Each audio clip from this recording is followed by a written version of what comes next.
Renungan Hari Minggu Biasa ke-23 tahun C. Menjadi pengikut Yesus yang setia dan taat.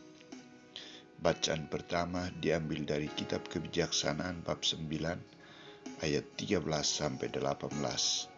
Bacaan kedua dari surat Paulus kepada Filemon ayat 9b sampai 10, ayat 12-17.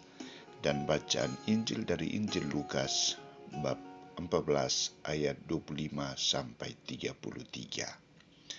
Saudara-saudariku terkasih, panggilan hidup berkeluarga dan panggilan hidup untuk menjadi imam biarawan dan biarawati menuntut sikap ketaatan yang sungguh dan keseriusan untuk mengenal kehendak Allah. Penulis kitab Kebijaksanaan mengungkapkan bahwa segala kebijaksanaan itu bersumber dari Allah. Dan kebijaksanaan yang bersumber dari Allah jauh lebih berbobot dari kebijaksanaan yang lain. Tuntutan Tuhan bagi orang Yahudi maupun orang bukan Yahudi termasuk kita adalah hidup dalam kebijaksanaan Allah. Orang yang hidup dalam kebijaksanaan Allah akan mampu menyesuaikan diri dengan kebijaksanaan Allah dan mampu untuk mengenal kehendak Allah serta hidup sesuai dengan kehendak Allah. Roh Kudus, roh kebijaksanaan akan mengarahkan seluruh hidupnya agar menyesuaikan diri dengan kehendak Allah.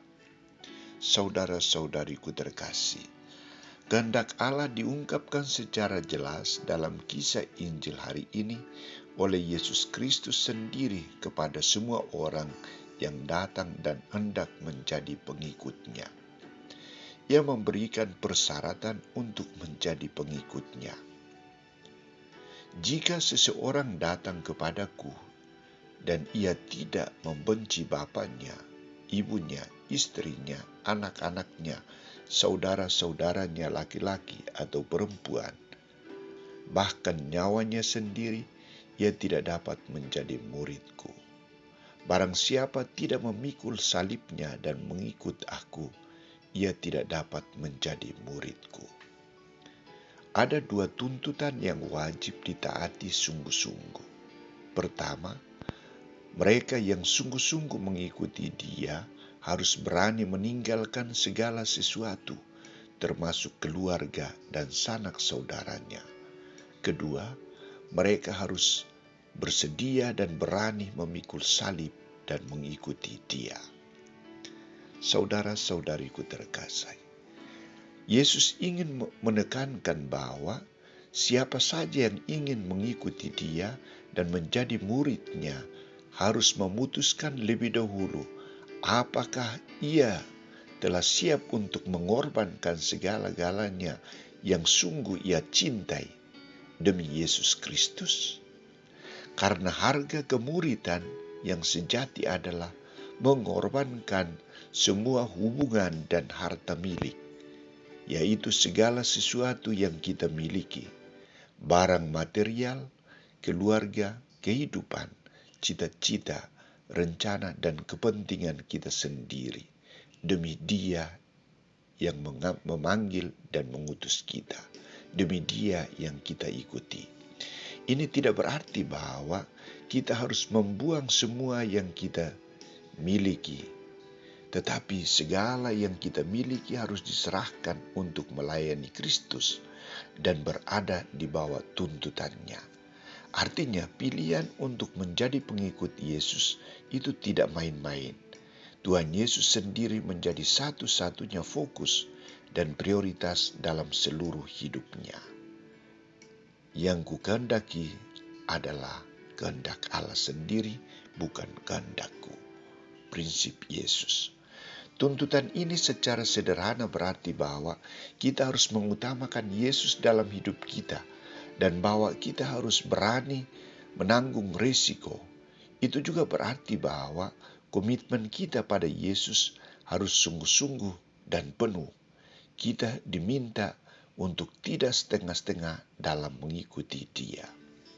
Saudara-saudariku terkasih, tema Bulan Kitab Suci Nasional 2022, khususnya di Keuskupan Agung Medan, secara khusus menyapa keluarga untuk menjadi sumber panggilan dan pendukung panggilan. Maka tema yang diangkat adalah siap sedia mendukung panggilan menjadi imam, biarawan, dan biarawati. Mengapa keluarga dituntut agar mendukung panggilan menjadi imam, biarawan, dan biarawati?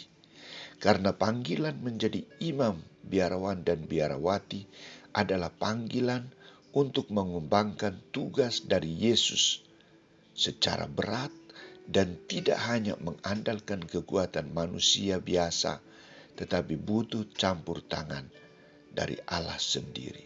Tujuannya adalah membantu mereka memurnikan niat hati dan komitmen panggilan menjadi pengikut Kristus yang sejati.